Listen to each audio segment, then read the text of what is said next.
ಚಿರಾಯು ಕನ್ನಡ ವಾಹಿನಿ ಹಾಗೂ ನೆನಪು ಫೌಂಡೇಶನ್ ಕರ್ನಾಟಕ ಇವರ ಸಹಯೋಗದಲ್ಲಿ ಗೋವಾ ರಾಜ್ಯದ ರವೀಂದ್ರ ಭವನ ಮಡಗಾವ್ನಲ್ಲಿ ರಾಷ್ಟ್ರಮಟ್ಟದ ಪ್ರಥಮ ಕನ್ನಡ ಸಾಹಿತ್ಯ ಸಮ್ಮೇಳನ ನಡೆಯಿತು.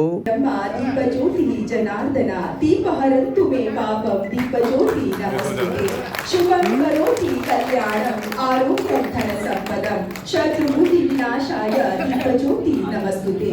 ಮುತ್ತು ಕಣ್ಣಿಗೆ ದೀಪ, ಹಕ್ಕಿ ಗಾಳಿಗೆ ದೀಪ, ಗ್ರಹ ತಾರೆಗಳ ದೀಪ ಬಾನಿನಲ್ಲಿ, ಬಲ್ಲೆ ತೋಳಿಗೆ ದೀಪ, ದುಡಿಮೆ ಬೆವರಿನ ದೀಪ, ಸಹನೆ ಅನುಭವ ದೀಪ ಬದುಕಿನಲ್ಲಿ, ಮುನಿಸುವವರಿಗೆ ದೀಪ, ಉಣಿಸುವವರಿಗೆ ದೀಪ, ಕರುಣೆ ನಂದ ಲೋಕದಲ್ಲಿ, ಪ್ರೀತಿಯ ಕರೆ ಕೇಳಿ ಆತ್ಮನ ಮೊರೆ ಕೇಳಿ ನೀವಂತೂ ನಿಂದಲ್ಲಿ ದೀಪ. ಕರ್ನಾಟಕ ರಕ್ಷಣಾ ವೇದಿಕೆ ಜಿಲ್ಲಾಧ್ಯಕ್ಷರಾದ ಅಶೋಕ್ ಕೆಂಪನಹಳ್ಳಿ ಅವರಿಗೆ ರಾಷ್ಟ್ರೀಯ ಸಮಾಜ ಸೇವಾ ರತ್ನ ಪ್ರಶಸ್ತಿ ಹಾಗೂ ಜಿಲ್ಲಾ ಪ್ರಧಾನ ಕಾರ್ಯದರ್ಶಿ ಕುಮಾರ್ ಶೆಟ್ಟಿ ಅವರಿಗೆ ರಾಷ್ಟ್ರೀಯ ಶ್ರೀಕೃಷ್ಣ ದೇವರಾಯ ಪ್ರಶಸ್ತಿಯನ್ನು ನಡೆದಾಡುವ ದೇವರು ಪರಮ ಪೂಜ್ಯ ಶ್ರೀ ಮಲ್ಲಿಕಾರ್ಜುನ ಅಪ್ಪಾಜಿಯವರ ಮೂಲಕ ನೀಡಿ ಗೌರವಿಸಲಾಯಿತು. ಕನ್ನಡ ನಾಡು ನುಡಿ ನೆಲ ಜಲ ಭಾಷೆ ಸಂಸ್ಕೃತಿ ಮುಂತಾದ ವಿವಿಧ ಕ್ಷೇತ್ರದಲ್ಲಿ ನಿರಂತರವಾಗಿ ಶ್ರಮಿಸುತ್ತಿರುವ ಪ್ರತಿಭಾವಂತ ಸಾಧಕರಿಗೆ ನೀಡುವ ಪ್ರಶಸ್ತಿ ಇದಾಗಿದ್ದು, ಕರ್ನಾಟಕ ರಕ್ಷಣಾ ವೇದಿಕೆ ಜಿಲ್ಲಾಧ್ಯಕ್ಷರಾದ ಅಶೋಕ್ ಕೆಂಪನಹಳ್ಳಿ ಹಾಗೂ ಪ್ರಧಾನ ಕಾರ್ಯದರ್ಶಿ ಕುಮಾರ್ ಶೆಟ್ಟಿ ಅವರು ಈ ಪ್ರಶಸ್ತಿಗೆ ಭಾಜನರಾಗಿದ್ದಾರೆ.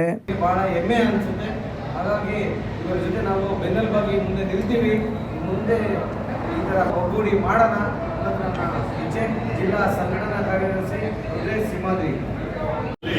ಕನ್ನಡಿಗನೇ ಸಾರ್ವಭೌಮ. ನಾವು ಬರೀ ಕರ್ನಾಟಕದಲ್ಲಿ ಕನ್ನಡಿಗನೇ ಸಾರ್ವಭೌಮ ಅಂತಕ್ಕಂಥ ಘೋಷಣೆಯನ್ನು ಕೊಡ್ತಾ ಇರ್ತೀವಿ.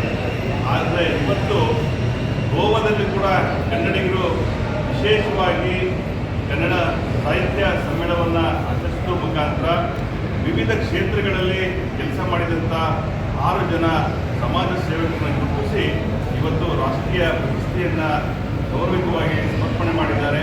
ಅದೇ ಚಿರಾಯು ಟಿವಿಯ ಎಲ್ಲ ಸದಸ್ಯರಿಗೂ ಮತ್ತು ಸಂಸ್ಥಾಪಕರಿಗೂ ವಿಶೇಷವಾಗಿ ಅಭಿನಂದನೆಗಳನ್ನು ಹೇಳ್ತಾ, ಇನ್ನಷ್ಟು ನಮಗೆ ಇಲ್ಲಿಗೆ ಜವಾಬ್ದಾರಿಯನ್ನು ಕೊಟ್ಟಂಥ ನಾಡು ನುಡಿಯ ವಿಚಾರದಲ್ಲಿ ನಾವು ಮುಂದೆ ನಿಂತು ಹೋರಾಡ್ತೇವೆ ಅಂತ ಈ ಸಂದರ್ಭದಲ್ಲಿ ಹೇಳಿಕೆ.